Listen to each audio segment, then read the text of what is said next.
What's up, enthusiasts? It's your boy Rob back with another video. Guys, I gotta say, I've been doing something that I thought that I would not do, just getting into the OSR. That's right. The OSR, guys, is like the old school Renaissance or old school role playing, whichever have you. I prefer saying old school role playing because saying old school Renaissance, I feel like doesn't actually tell me that it's role playing. So that's what I've been doing, guys. I picked up two books. I picked up the White Box and Basic Fantasy. I got the White Box first, then picked up Basic Fantasy. Basic Fantasy. Immediately after reading White Box, someone told me about Basic Fantasy. Saw some videos, and I was like, okay, I gotta really commit to this. So doing that, I've also recently got into AI. So, guys, I installed Chat GPT4. So, I know you guys know what Chat GPT is, so we don't really need to go over that. But if you don't, Google it. Maybe I'll leave some links in the description below. But with the fourth edition of this app, it's got like a hands-free feature and it's a little more intuitive. So, I was thinking, okay, I love playing solo games. I'm more of a war gamer at this point in my life, and I'm completely okay with that. Ever since COVID, the gaming group of mine, we've kind of been on the decline. We actually don't play D&D much anymore. We just have really busy lives, and it's hard to get 4 or 5 people together around a table. And when we do, we just want to play something that we know we can kind of be one and done with. So we'll do a board game maybe once a month, once every other month, what have you. So with ChatGPT 4, I wanted to test how well it could actually run a game for me. Now, I know it's going to be limited, but as long as it had a good grasp of the rules that I was using, which are the basic, for this video, I'm going to be using the basic fantasy rules. And since those rules are free online, I would assume that ChatGPT could just pull that information very easily from a PDF document floating around on the internet and be able to refer to the rules when needed. So, if anything, at bare minimum, it would be a quick rules reference for me in a sticky situation. Me not even completing the basic fantasy rules yet. I haven't read all the way through the book. I've probably only read like the first half of it, F that, not even. Just kind of the very basic portions of the rules, character creation. All right, guys, so let's pull up Chat GPT and see what she has in store. Now, I know I'll need to give her the information for my characters, so let me have that handy. Guys, bear with me on any rules that I may get wrong. I'm going to solely be relying on Chat GPT to be my rules lawyer. And so if she doesn't get it right, I'm not going to get it right. And you guys can let me know in the comments. All right, so let's get her fired up here. Hey, can we play a game of basic fantasy role playing game and you act as the GM? Of course, I'd be happy to guide you through an adventure as the GM.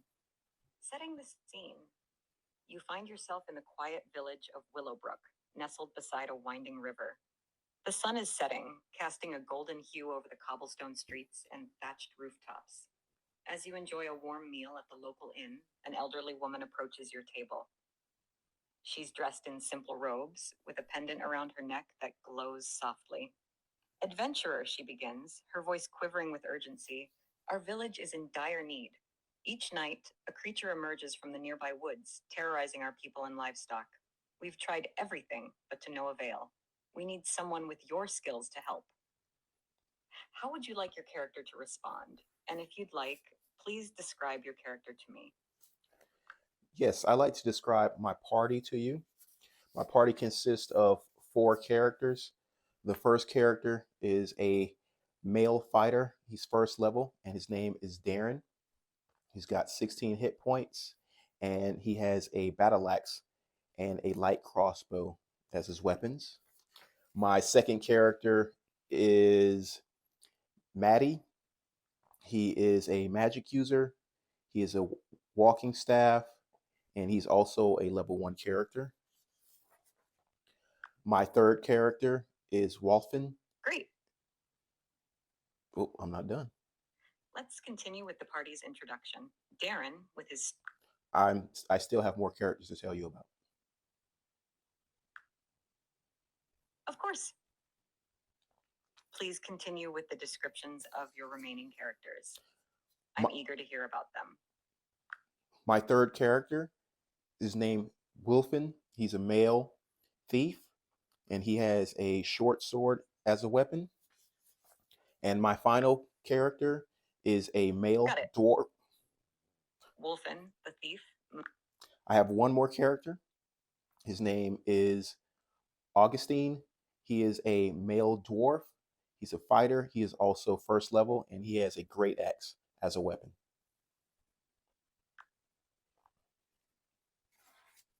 Understood. Augustine, the stout and sturdy dwarf, has a heart as big as his stature.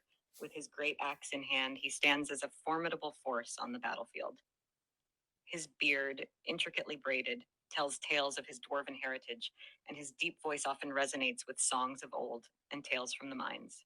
His loyalty to the group is unwavering, and he often serves as the rock in challenging situations. With Darren, Maddie, Wolfen, and Augustine making up your party, you are well equipped for a range of challenges. As they sit in the inn, listening to the elderly woman's plea, how would the group like to respond to her request for help with the creature terrorizing Willowbrook? Augustine the dwarf steps up and he tells the woman to not fret, that the party would be more than happy to take on this quest and rid the village of whatever this creature may be.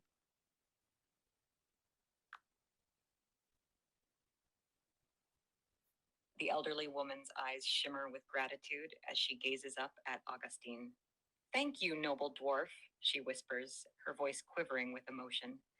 The creature comes from the eastern woods, right where the old abandoned temple stands. The temple was once a place of worship, but now it's believed to be the lair of the creature. Wolfen's keen senses catch the hushed murmurs from the villagers nearby. The word dragon is repeated several times, though no one dares to say it too loudly. Maddie, always curious about the arcane and historical, inquires, do you know anything about the temple? Its history or any legends associated with it? The woman nods slowly. Legend speaks of a guardian beast that was bound to the temple to protect a sacred artifact, but that's just old folklore, and no one's been brave enough to venture there in years.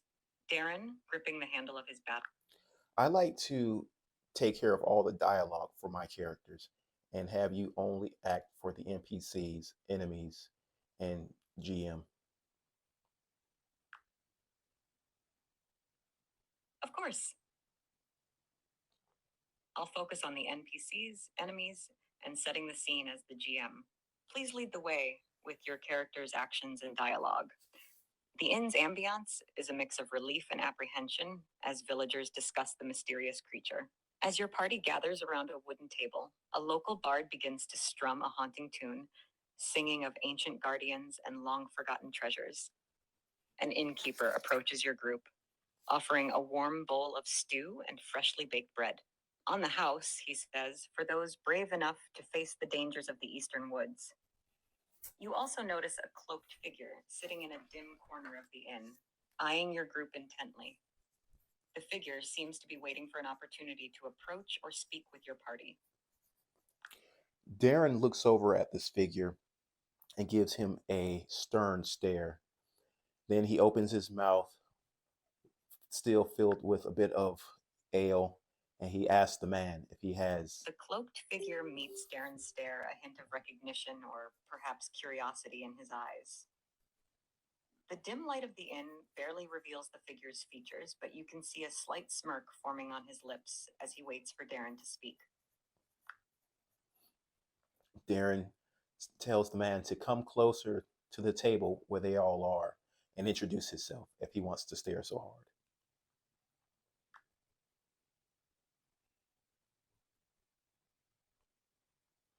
The cloaked figure rises slowly, pushing back his hood to reveal a middle-aged man with salt and pepper hair and a rugged face, marked by scars and weathered by time. He approaches the table with a cautious gait. Forgive my intrusion, he begins with a raspy voice. I am Elric. I've been tracking the creature for weeks now. It has taken something dear to me. I overheard your conversation with the elder lady and thought perhaps we could assist one another. Elric's gaze sweeps over your party, settling on Augustine's great axe with a nod of approval. I have knowledge of the temple and might provide some insight, but I too seek the creature's end. Does your aid come with a fee by chance?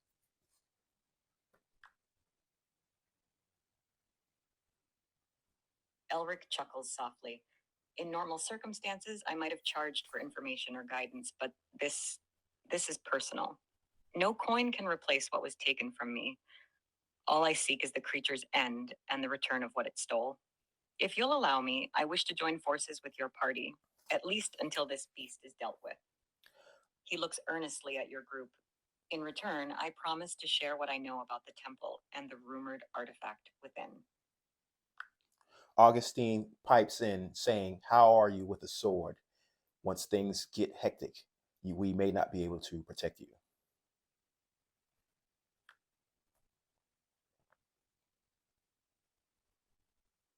Elric smirks, drawing a well-worn longsword from its sheath. The blade gleams with a cold light, bearing nicks and scratches from countless battles. I've seen my share of fights, dwarf, he replies with a hint of pride. I wouldn't have survived this long tracking the creature if I didn't know how to handle myself. You won't have to worry about my safety. If anything, I might just save your hide out there. He twirls the sword skillfully before sheathing it back. I assure you, Augustine, I'm no burden in a fight.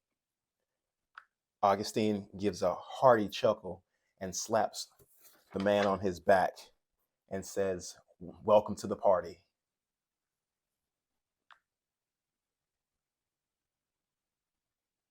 Elric, caught slightly off guard by the dwarf's hearty embrace, laughs along. Thank you, Augustine. Together we'll see this creature's end and restore peace to Willowbrook. As the night wears on, the group shares tales of past adventures, forming a bond of camaraderie. The inn's atmosphere grows more jovial, and the weight of the upcoming quest seems a bit lighter with the added strength and knowledge of Elric by your side. As dawn approaches, the party rests up, knowing the journey ahead will be filled with challenges and the unknown. The question now is, how would the group like to prepare before setting off to the eastern woods and the temple? Before heading to the eastern woods, they grab any provisions they may need: rope, torches, and such.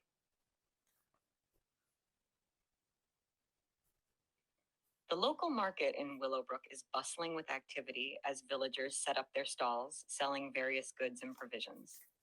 With the morning sun casting long shadows on the cobblestone streets, the group makes their way to a vendor known for supplying adventurers. The vendor, a portly man with a jolly demeanor, greets your party with enthusiasm. Ah, travelers, headed to the eastern woods, are ya? Dangerous place that, but fear not, I have just what you need. The group purchases several coils of sturdy rope, which could prove invaluable in navigating treacherous terrains or setting up camps.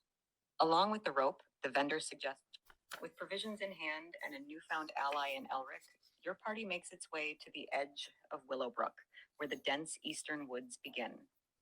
The trees stand tall and foreboding, their branches intertwining to form a thick canopy that allows only slivers of sunlight to penetrate. As you journey deeper into the forest, the path becomes less distinct, winding through gnarled trees and thick underbrush. The ambient noise of the forest, chirping birds and distant rustlings, fills the air, but an unsettling silence soon descends upon the group. Suddenly, Wolfen, with his sharp senses, signals the group to stop. He's heard something, a low, rumbling growl, not too far off the path. I like to make all my skill checks by rolling my physical dice. Of course. That adds a tactile and traditional element to our digital adventure. Just let me know the results of your rolls, and I'll weave them into the story accordingly. Wolfen senses that something is nearby. Would you like to roll for a perception check to determine if he can identify the source of the growl, or perhaps get a clearer sense of its direction? Yes. What dice do you want me to roll?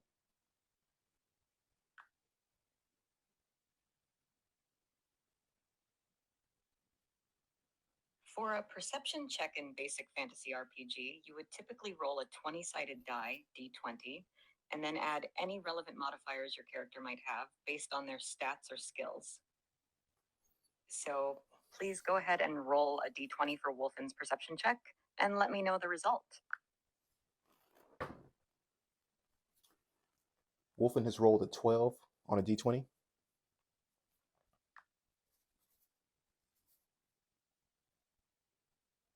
With a roll of 12, Wolfen carefully surveys the surroundings, his thief instincts kicking in. He discerns a faint path of broken twigs and trampled underbrush leading off to the right of the main trail. The growling seems to emanate from that direction, suggesting that the creature might have used this path recently. He signals the party and points out the subtle trail, whispering, "Seems like our creature passed through here. This could lead us to its lair." Elric nods. "Good eyes, Wolfen. We should proceed with caution. Whatever this creature is, it's likely aware of our presence." The decision now lies with the party. Follow the hidden path that Wolfen discovered, or continue on the main trail? Take the path that Wolfen discovered, but the party would like to pull their weapons, draw their weapons.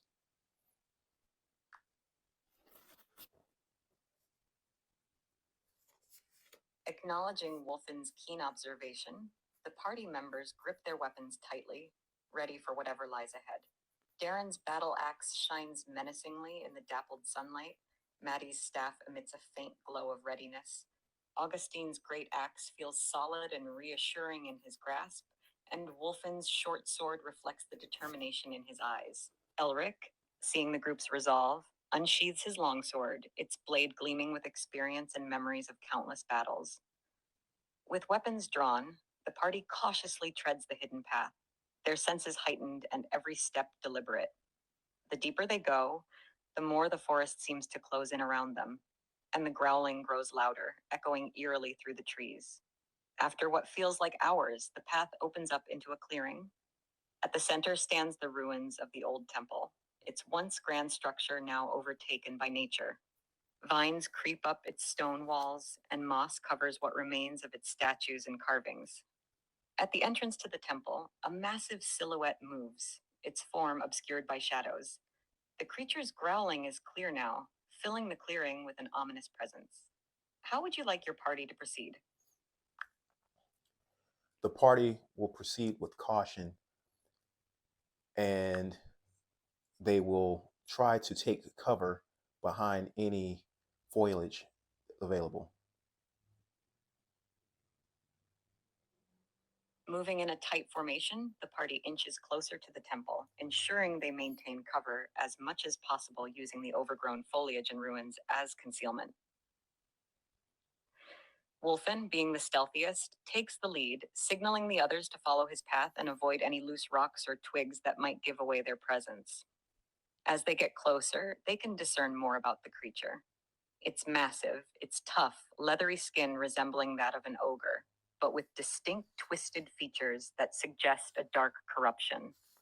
Its eyes, glowing faintly in the shadow of the temple's entrance, seem to be scanning the area, aware of an intruding presence. Elric whispers to the group, "I've seen many beasts in my time, but nothing quite like this. We must be careful. A direct assault might not be wise." Maddie murmurs a few arcane words under his breath, readying a spell should the need arise. Darren and Augustine position themselves to defend the group, while Wolfen looks for any possible flanking routes or hidden vantage points.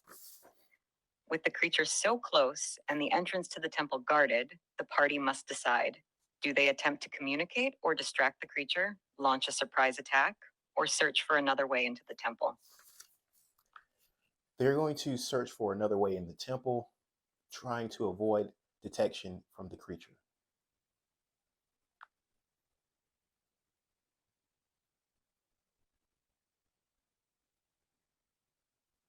Utilizing the dense foliage as cover, the party circles the perimeter of the temple, searching for an alternate entrance while remaining as quiet as possible. Wolfen, with his skills in stealth and perception, leads the way, keenly scanning the walls and grounds. After a few minutes of careful navigation, Maddie spots a subtle indentation in the ground, overgrown with moss. Brushing it aside, he reveals a concealed trapdoor made of ancient wood and iron. Wolfen crouches down and inspects the trapdoor for any traps or alarms. Satisfied that it's safe, he gently pulls on the iron ring handle, revealing a set of stone steps descending into darkness.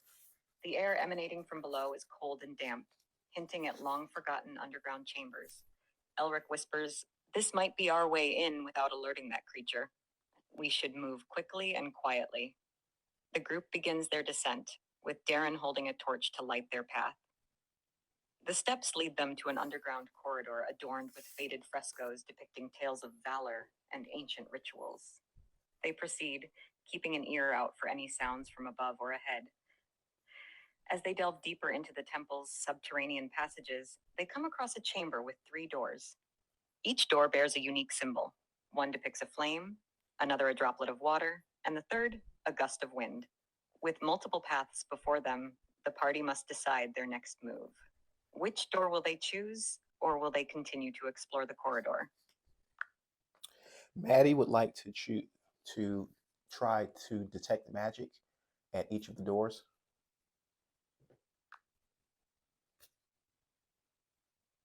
Maddie steps forward, closing his eyes and channeling his arcane energy.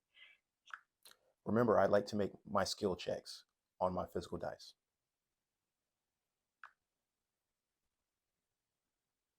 Of course. I apologize for the oversight. Let's have Maddie make a detect magic check. Please roll a d20 for Maddie and let me know the result. This will determine the accuracy and depth of his magical detection. What attribute should Maddie use to modify his roll?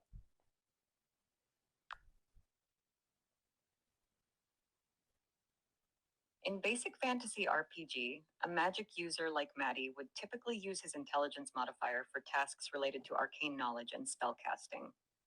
So Maddie would add his intelligence modifier to the d20 roll for the detect magic check. Please roll the d20, add Maddie's intelligence modifier, and then share the result with me. Maddie rolls a 2.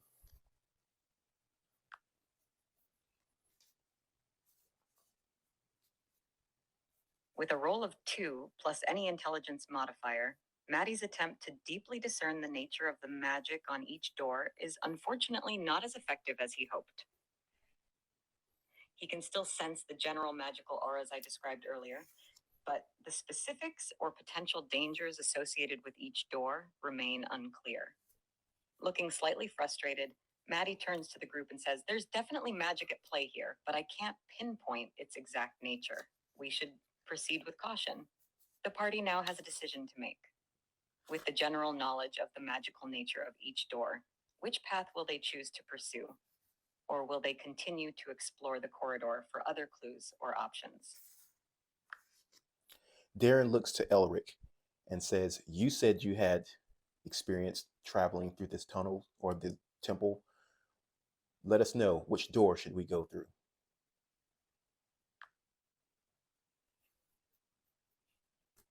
Elric takes a moment, rubbing his chin thoughtfully as he gazes at the 3 doors. The weight of memories from his past travels fills his eyes. "It's been many years since I last ventured here," he admits. "The details are foggy, but I do recall a tale from my youth.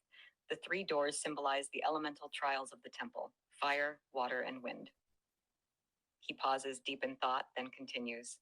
"If my memory serves, the trial of fire tests one's courage and endurance, the trial of water tests adaptability and resourcefulness, and the trial of wind tests agility and resolve."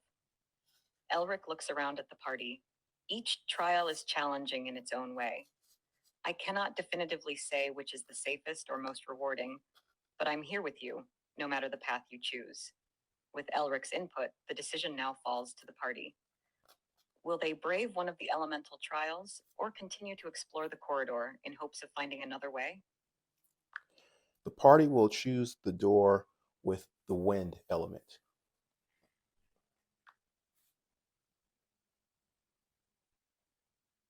Resolute in their decision, the party approaches the door adorned with the gust of wind symbol. Darren, with his battle axe at the ready, pushes the ancient door open. A rush of cold air greets them, hinting at the challenges that lie ahead. The room beyond is vast and open, with high ceilings and walls made of smooth, polished stone. In the center, a series of raised platforms float, suspended in midair by a powerful unseen force. They move erratically, propelled by gusts of wind that seem to come from all directions. Above the platforms, at the room's highest point, is a shimmering crystal emitting a soft blue light. Elric speaks up. The crystal, if I recall correctly, is the key to proceeding. We must reach it and secure it. But be warned, the winds in this chamber are unpredictable and strong. We must use our agility and teamwork to navigate the floating platforms. Darren nods, tightening his grip on his axe. One step at a time. We can do this. The party now faces the challenge of crossing the moving platforms to reach the crystal. How would they like to approach this? Will someone take the lead, or will they work together to devise a strategy? Augustine, being a stout dwarf, knowing no wind could ever blow him aside, takes the lead and moves towards the challenge.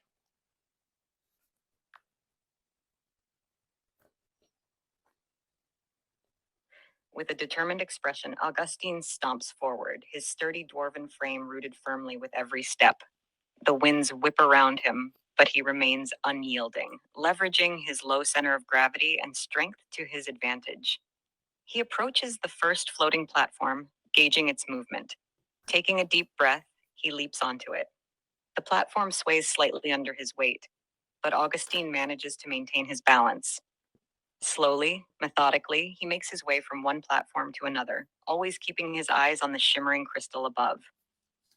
The rest of the party watches in admiration as Augustine showcases his determination and skill. His progress offers valuable insights into the pattern of the winds and the movement of the platforms. Soon, Augustine is only a few platforms away from the crystal. The winds intensify, attempting to thwart his progress, but he stands resolute, adjusting his stance and waiting for the perfect moment to move closer to his goal. With just a few more carefully timed jumps and steps, Augustine reaches the platform directly below the crystal. He reaches up, grabbing it securely. As he does, the winds in the room begin to calm, and the platforms start to stabilize. With the crystal in hand, Augustine makes his way back to the party, navigating the now steady platforms with ease. The party greets him with cheers and admiration. Holding up the crystal, Augustine says, "The wind may be fierce, but a dwarf's determination is fiercer." With the trial of wind conquered and the crystal secured, the party must decide on their next course of action. Let's dive back into the world of our fantasy adventure. When we last left off, your party had taken a break from the elemental challenges in the temple and had uncovered some hidden treasures and artifacts. Having secured their findings, the party now stands at a crossroads. They can continue exploring the temple for more secrets, or they can return to the elemental challenges with renewed determination. The atmosphere in the temple remains mystic and heavy with the weight of ages past.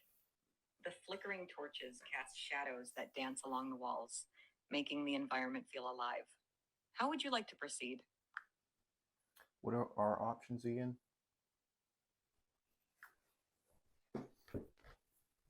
Certainly. Here are your options based on where we left off. 1. Continue exploring the temple. Apart from the elemental challenges, the temple is vast and may hold more secrets, hidden chambers, or treasures to discover. 2. Return to the elemental challenges. You've conquered the trial of wind, but there are other elemental doors yet to be faced. Each door presents its unique challenge and possibly a key or reward that aids in your quest. 3. Consult with Elric. Elric, the newcomer who joined your party, might have additional knowledge about the temple or suggestions on the next steps. 4. Exit the temple. You could decide to leave the temple temporarily, perhaps to regroup, gather more resources, or seek information elsewhere before returning. Which would you like to choose, or do you have a different course of action in mind? The party gathers around Elric, seeking his insights on the temple's mysteries. Darren, with a nod, addresses him. Elric, you mentioned having some familiarity with this place. What do you know about the remaining elemental challenges? And are there other areas of the temple we should be wary of or consider exploring? Elric, rubbing his chin thoughtfully, responds, "Ah, yes, the elemental challenges. From what I've heard in tales, each trial tests not only your skills, but your spirit. We've faced the wind, but there's still earth, fire, and water. Each element holds its own danger, and each challenge room has its own unique twist." He pauses for a moment, scanning the room. As for the rest of the temple, rumors suggest there's a sacred chamber hidden deep within. Some say it's where the temple's greatest treasure resides, but like all things in this temple, it's protected and won't be easy to access. Maddie, always curious about arcane matters, inquires, "And the scroll I found earlier with the unique emblem, do you recognize it?" Elric leans in to examine the scroll Maddie presents. This is a rare find. It's an ancient spell, but it's beyond my knowledge to decipher. You might need a more learned mage to unveil its secrets. Wolfen, with a smirk, adds, "So, old man, any idea which elemental door we should tackle next?" Elric chuckles. "I'm no fortune teller, but considering our strengths and the challenges we've faced, perhaps the Earth trial would be the next logical step. But again, the choice is yours." With Elric's insights, the party now has more information to base their next move on. The journey ahead is filled with uncertainty, but together, they feel prepared to face whatever the temple throws their way. After several minutes of debate, the party agrees on going to the fire element room to face the challenge.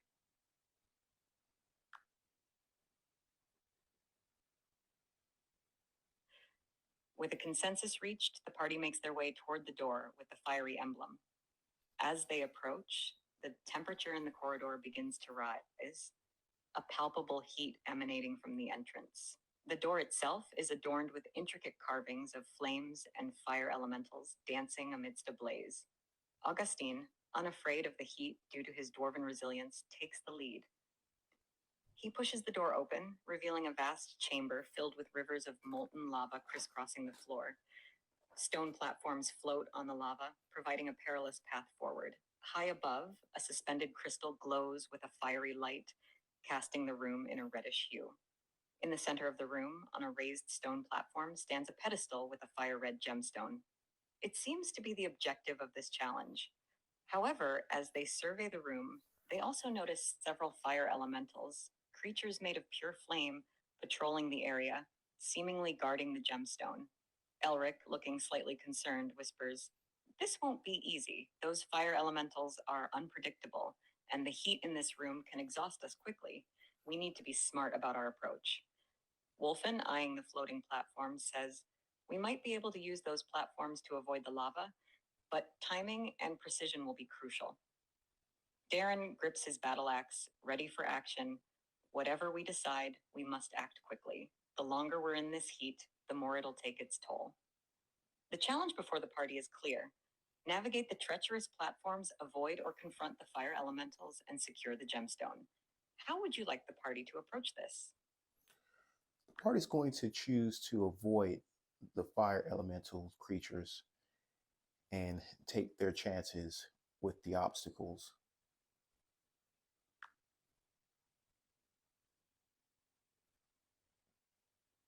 With a collective nod of agreement, the party decides to prioritize stealth and agility over direct confrontation. The floating platforms provide an unpredictable, yet potentially safer route than facing the fiery guardians of the chamber. Augustine, with his stout stature, decides to go first, testing the stability of the nearest platform. With a running start, he leaps onto it, finding it surprisingly steady beneath his feet. As he moves from one platform to another, the heat from the lava below makes him sweat profusely, but his dwarven endurance keeps him going. Following Augustine's lead, Maddie uses his walking staff to help balance himself as he jumps from one stone to the next. The ambient magic in the room seems to make him more attuned to his surroundings, aiding his movements. Wolfen, with his thief's agility, makes it look easy, nimbling between platforms with cat-like grace. Darren, though heavier with his armor and weapons, follows closely behind, using the momentum of his battle axe to aid his jumps. As they near the central platform, they can feel the heat. Again, I would like to make roles for challenges such as what you just read?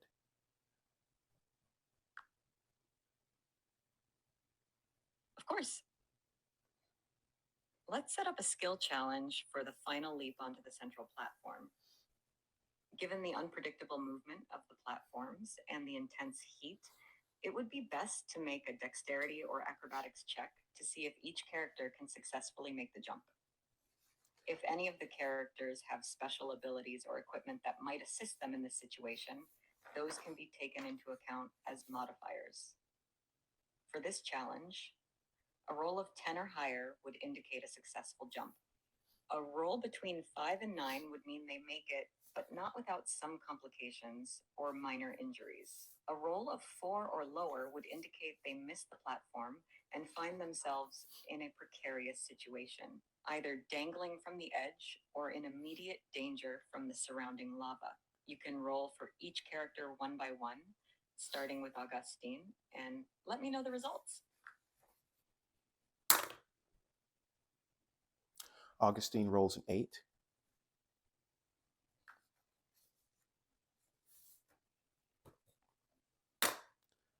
Augustine takes a moment to gauge the distance and timing, then makes a running start for the jump. He lands on the central platform, but just barely. One of his feet slips off the edge, causing him to lose balance for a split second. Using his great axe, he digs its blade into the platform's surface, stabilizing himself. While he's safely on the platform, the near miss has shaken him a bit. He takes a moment to steady himself, catching his breath and waving to the others, signaling that he's okay, but to be cautious.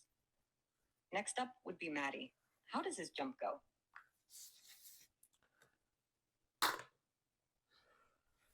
Maddie rolls a 1, and he has +1 dexterity.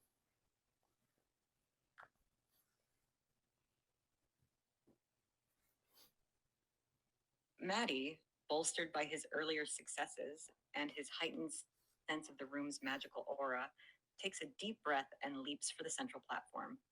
Unfortunately, just as he's about to make the jump, a gust of hot air from the lava below throws him off balance. His foot catches the edge of the platform, causing him to tumble. In a split second, he manages to throw out his walking staff, which catches onto the edge. Maddie dangles precariously over the lava, his staff the only thing preventing a fiery fall. Augustine, having steadied himself, reaches out in an attempt to pull Maddie up, but the mage's position is precarious. They'll need assistance from the others to ensure Maddie's safety. The situation is tense, and every second matters. How do the other members of the party respond? Does any member of the party have rope?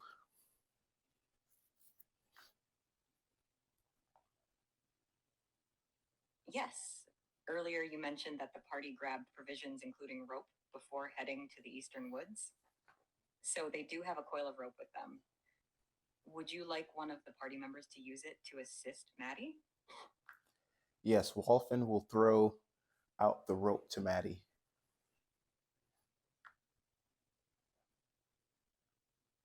Wolfen, recognizing the immediate danger Maddie is in, acts swiftly. Pulling the rope from his pack, he secures one end around his waist, bracing himself. With a precise throw, he manages to toss the other end to Maddie. Maddie, despite his precarious position, manages to grab the rope with one hand, holding onto his staff with the other. With Augustine also pulling from the platform and Wolfen leveraging his strength from the floating stone, they manage to haul Maddie up to safety. Maddie's breathing heavily, his face a shade paler from the close call. Gratefully, he nods at Wolfen and Augustine, thanking them for their quick thinking and assistance. The team's bond strengthens through this near-miss experience. With Maddie now safe, Darren prepares for his jump. How does he proceed? Darren rolls an 8.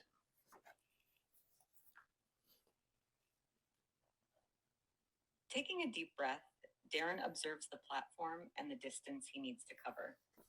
With the weight of his armor and weapons in mind, he gets a running start and leaps with all his might. Much like Augustine, he makes the jump but lands somewhat awkwardly. The edge of the platform crumbles slightly under his feet, causing him to stumble. But with his strong arms and battle instincts, he thrusts his battle axe into the platform, steadying himself. Pulling himself up to a more secure position, he exhales, relieved to have made it across without further incident. He then turns to assist Maddie, Augustine, and Wolfen as they prepare to face the next challenge. With all members now on the central platform, the glowing gemstone is within their reach, but the temple's challenges are far from over. How would the party like to proceed? They're going to attempt to get to the gemstone.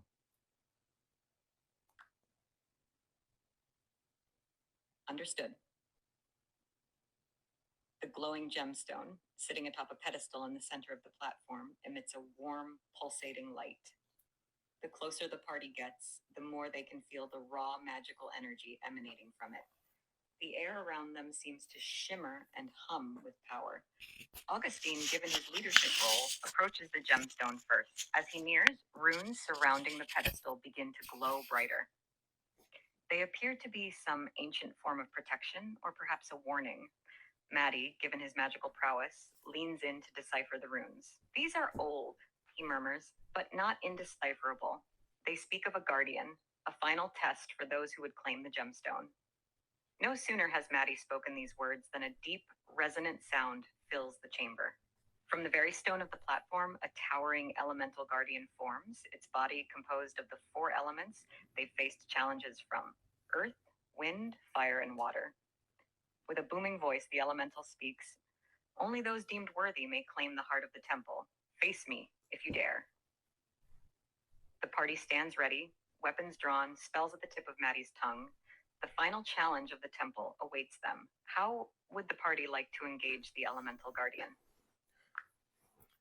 Can we roll for initiative? Of course. Each member of the party should roll a d20 to determine the order in which they'll act during this encounter. You can make those rolls for each character and let me know the results, and I'll do the same for the elemental guardian. Okay, I'll start with Maddie.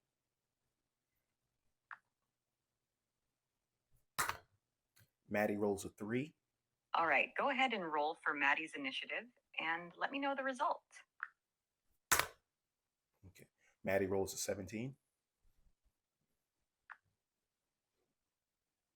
Great. Maddie is quick on his feet, ready to react.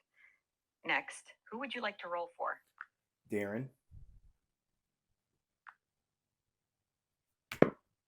Darren rolls a 12. All right, go ahead and roll for Darren's initiative and let me know the outcome. Darren rolled a 12.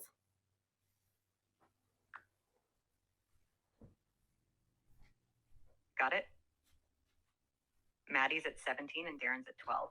Who's next, Wolfen or Augustine? Augustine.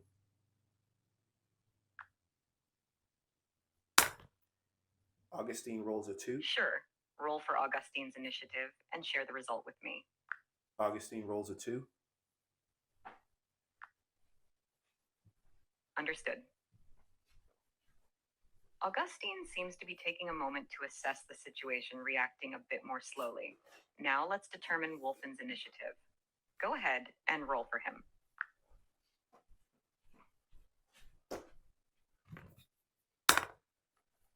Wolfen also rolls a 2.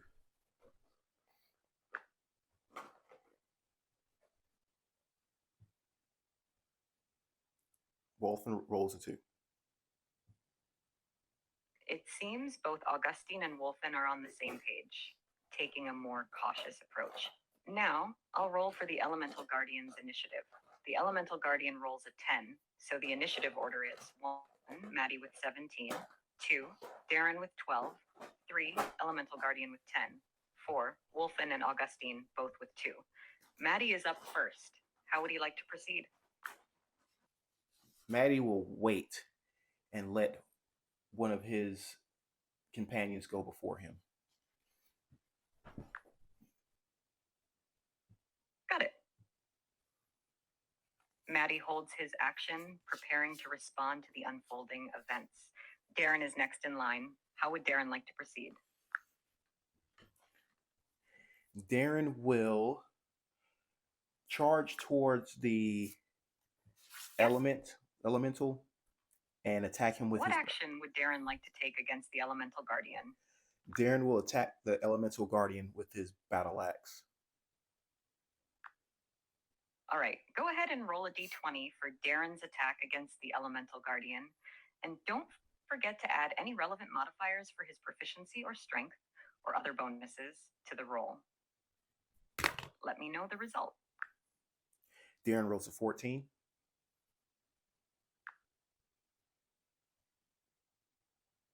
With a determined swing, Darren lunges at the elemental guardian, battle axe gleaming. His strike lands, but the elemental's shifting form absorbs some of the impact. However, the sheer force of Darren's blow causes the guardian to reel momentarily, its elemental components swirling in response. The attack connects. Roll for damage based on Darren's battle axe and any strength modifiers or other bonuses he might have. What die do I roll for a battle axe?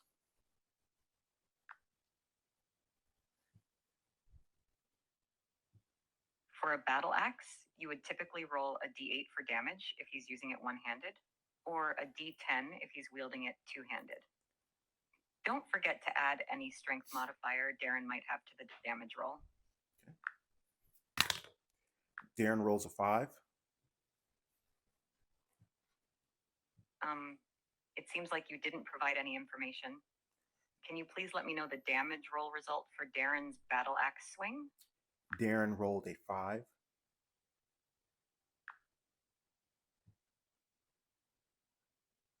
Adding Darren's strength modifier, if any, to the 5 he rolled, we get the total damage dealt to the elemental guardian. The battle axe slices through, sending sparks flying as the metal clashes with the swirling elemental form. The guardian lets out a rumbling sound, showing the impact of Darren's strike. Now, the elemental guardian, having taken a hit, prepares to retaliate. It draws upon its fire and wind elements, sending a scorching gust of wind in Darren's direction. I'll roll for its attack. The elemental guardian rolls a 16 to hit against Darren's armor class. Does that hit? Yes. If so, I'll roll for damage. Yes, it hits Darren.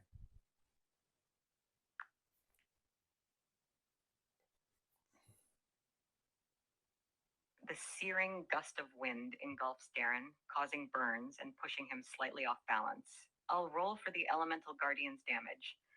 The elemental guardian deals 8 points of fire and wind damage to Darren. With the heat still lingering on his armor, Darren grits his teeth, readying himself for the next move. Wolfen and Augustine, both with the same initiative, are up next. How would you like them to proceed?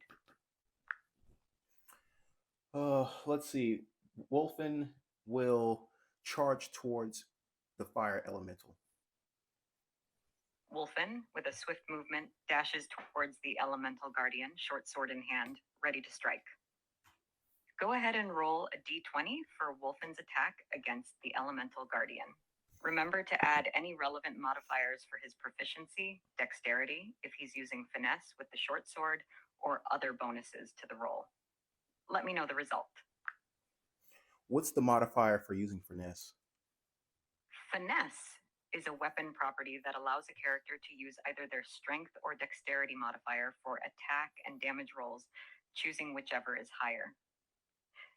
If Wolfen's dexterity modifier is higher than his strength modifier, you can use the dexterity modifier for the attack roll with a finesse weapon, like a short sword. So you'd add Wolfen's dexterity modifier if it's higher than his strength modifier, and his proficiency bonus if he's proficient with short swords to the d20 roll. Wolfen rolls an 18 and he has a +1 for his strength, so he has a 19. With agility and determination, Wolfen lunges at the elemental guardian, his short sword cutting through the swirling elemental mass. The strike lands with precision thanks to Wolfen's swift maneuvering and strength behind the attack. Roll for damage based on Wolfen's short sword, which typically uses a d6 for damage. Add his strength modifier to the damage roll, which in this case is +1. Let me know the result. He rolled a 5 plus the 1 is 6.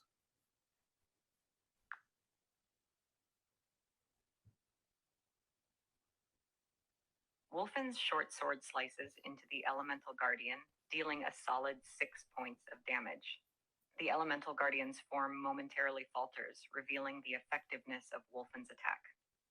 The Guardian's flames flicker with each hit it takes, and its swirling winds grow more turbulent in response to the damage. With Wolfen's successful strike, Augustine is up next. How would you like Augustine the Dwarf to proceed? Augustine also charges towards the fire elemental and takes a swing with his great axe. Great axe. All right, given the weight and heft of the great axe, Augustine's attack will use his strength modifier.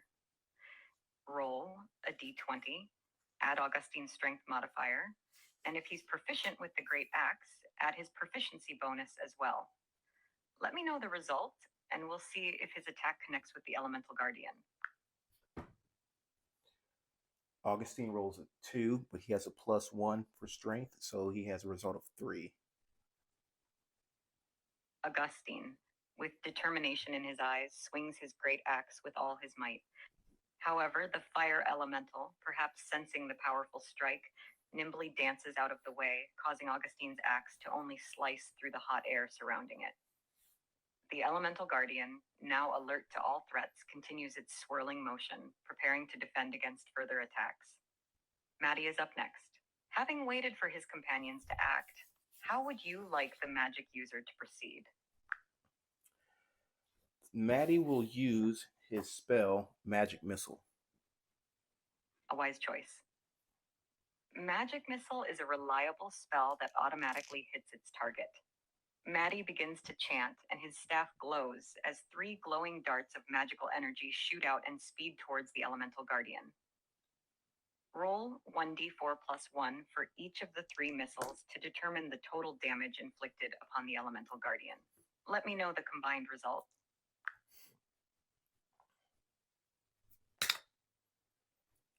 Four.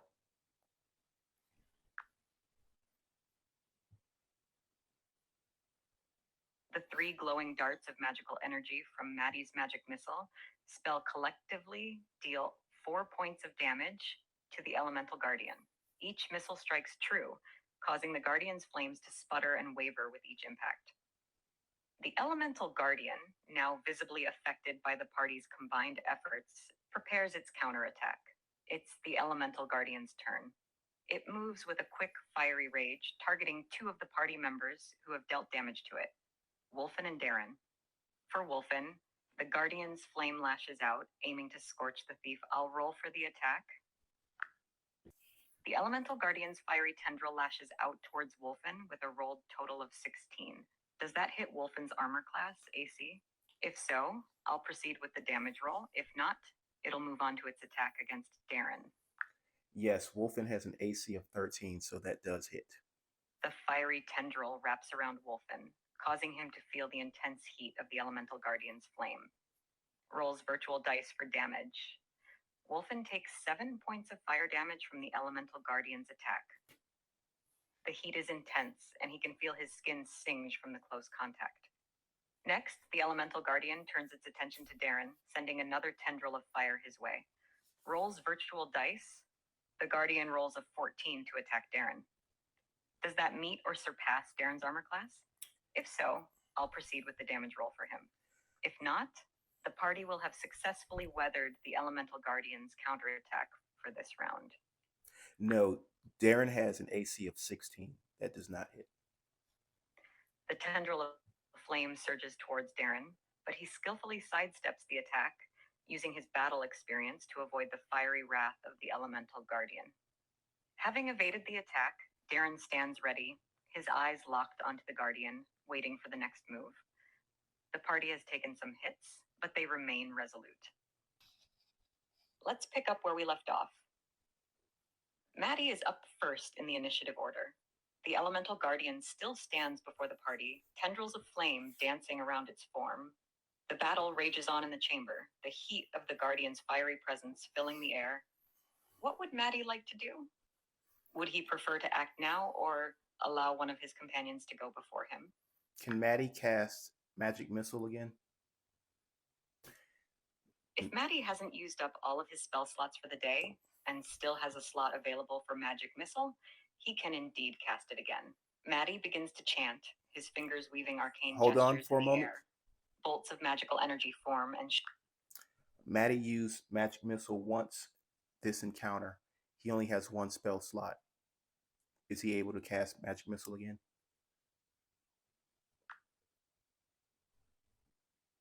I apologize for the oversight. If Maddie is a level 1 magic user and has already used his magic missile for this encounter, and he only has one spell slot for first level spells, then he cannot cast it again until he has had a long rest to recover his spell slot.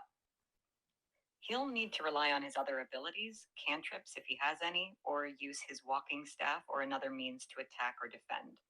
What would you like Maddie to do next?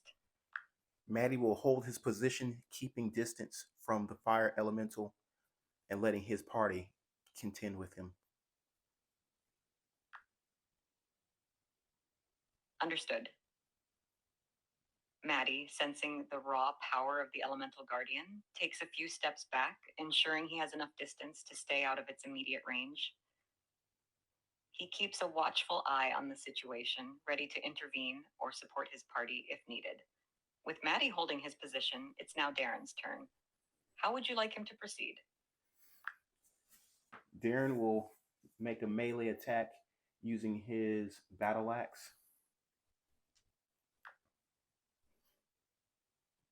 All right.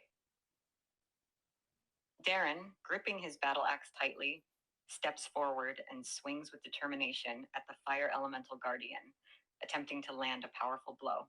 Go ahead and roll for Darren's attack with his battle axe. Don't forget to include any relevant modifiers he might have. Darren rolls at 13.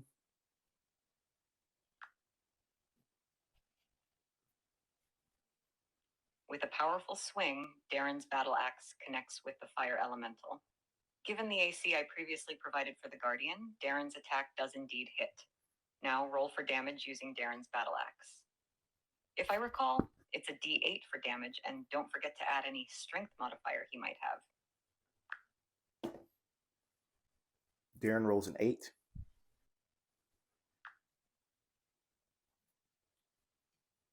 Impressive. With a combination of strength and precision, Darren's battle axe slices through the flames of the fire elemental, dealing a significant blow. The elemental guardian recoils from the impact, its fiery form flickering and wavering momentarily. The fight continues. Next up is Wolfen.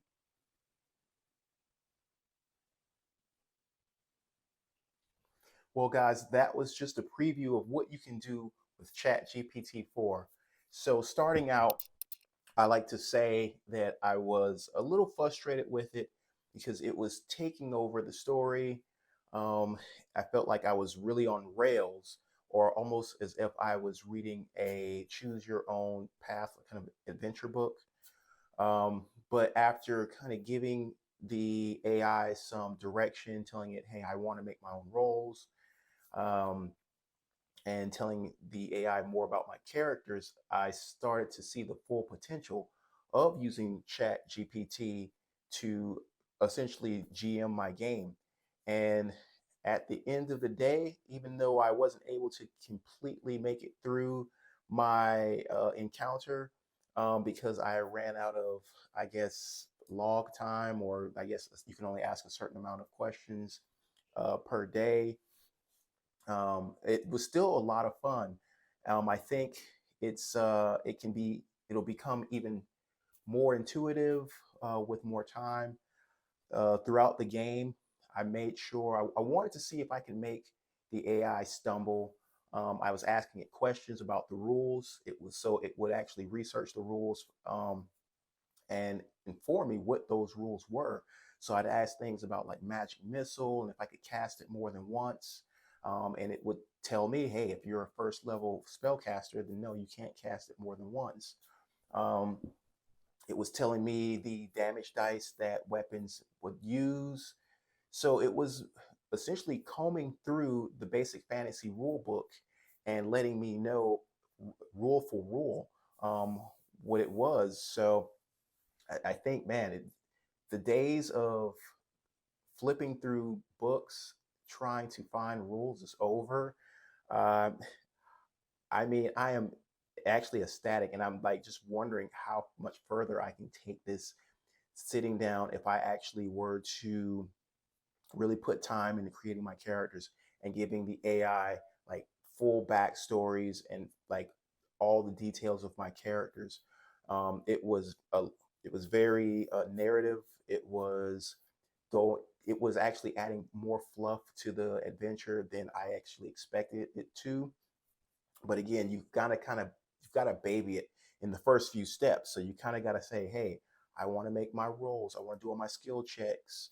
I want to roll my dice during the encounters.